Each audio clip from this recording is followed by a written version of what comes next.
Welcome to the fourth episode of The Red-Headed Leak by Sir Arthur Conan Doyle. Enjoy.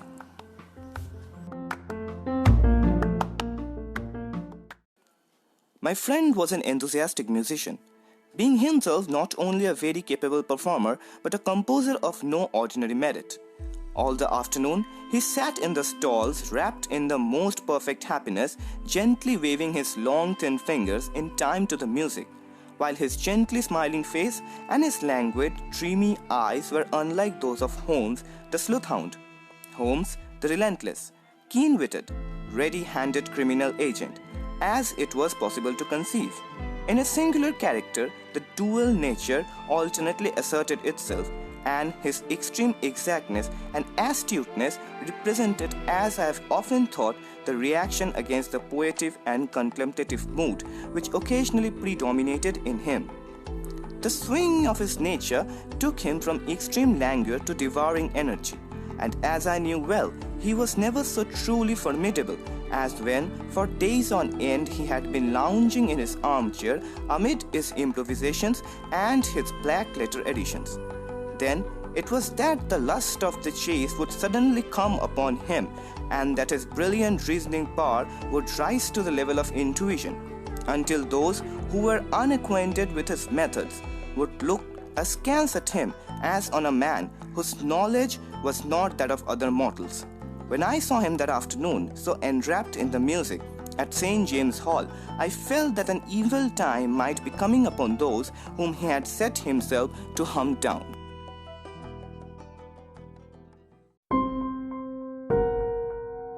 "You want to go home, no doubt, Doctor," he remarked as we emerged. "Yes, it would be as well," I answered. "And I have some business to do which will take some hours. This business at Coburg Square is serious," replied Holmes. "Why serious?" I asked. "A considerable crime is in contemplation. I have every reason to believe that we shall be in no time to stop it. But today, being Saturday, rather complicates matters. I shall want your help tonight," said Holmes. "At what time?" I asked. 10 will be early enough," replied Holmes. "I shall be at Baker Street then at 10, I replied. "Very well. And I say, Doctor, there may be some little danger, so kindly put your army revolver in your pocket." He waved his hand, turned on his heel, and disappeared in an instant among the crowd.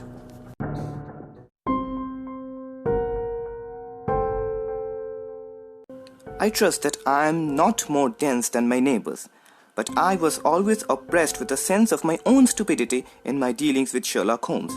Here I had heard what he had heard, I had seen what he had seen, and yet from his words it was evident that he saw clearly not only what happened, but what was about to happen, while to me the whole business was still confused and grotesque. As I drove to my house in Kensington, I thought over it all, from the extraordinary story of the red-headed copier of the encyclopedia down to the visit to Coburg Square, and the ominous words with which he had parted from me. What was this nocturnal expedition, and why should I go armed? Where were we going, and what were we to do?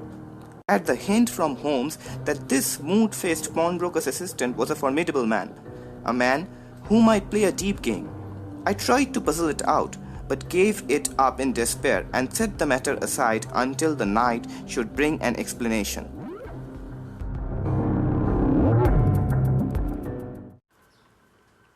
It was 9:15 when I started from home and made my way across the park and so through Oxford Street to Baker Street.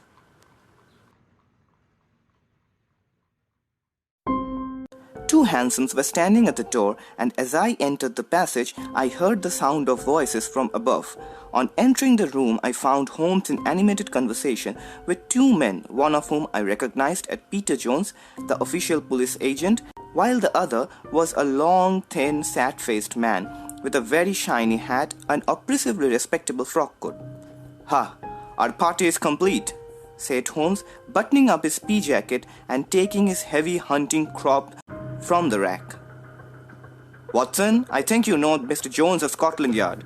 Let me introduce you to Mr. Merriweather, who is to be our companion in tonight's adventure." "We're hunting in couples again, Doctor, you see," said Jones, in his consequential way. "Our friend here is a wonderful man for starting a chase. All he wants is an old dog to help him to do the running down." "You may place considerable confidence in Mr. Holmes, sir," said the police agent loftily. "He has his own little methods which are, if you won't mind my saying so, just a little too theoretical and fantastic. But he has the makings of a detective in him. It is not too much to say that once or twice, as in that business of the Sholto murder and the Agra treasure, he has been more nearly correct than the official force." "Oh, if you say so, Mr. Jones, it is all right," said the stranger with deference. "Still, I confess that I miss my rubber. It is the first Saturday night for 27 years that I have not had my rubber." "I think you'll find," said Sherlock Holmes, "that you will play for a higher stake tonight than you have ever done yet, and that the play will be more exciting.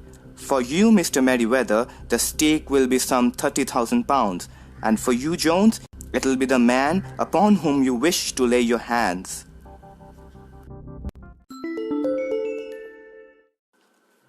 John Clay, the murderer, thief, smasher, and forger. He's a young man, Mr. Merryweather, but he is at the head of his profession, and I would rather have my bracelets on him than on any criminal in London. He's a remarkable man, is young John Clay. His grandfather was a royal duke, and he himself has been to Eton and Oxford. His brain is as cunning as his fingers, and though we meet signs of him at every turn, we never know where to find the man himself. He'll crack a crib in Scotland one week and be raising money to build an orphanage in Cornwall the next. I have been on his track for years and have never set eyes on him yet.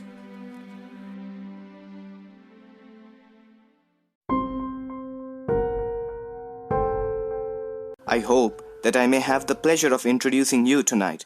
I have one or two little turns also with John Clay, and I agree with you that he is at the head of his profession. It is past 10, however, and quite the time that we started. If you two will take the first hansom, Watson and I will follow in the second.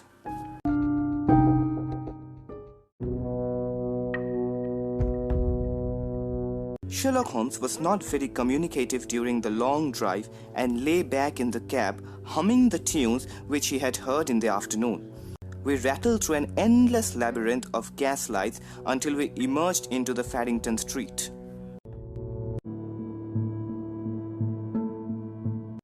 "We are close there now," my friend remarked. "This fellow, Merryweather, is a bank director and personally interested in the matter. I thought it as well to have Jones with us also. He is not a bad fellow, though an absolutely imbecile in his profession. He has one positive virtue.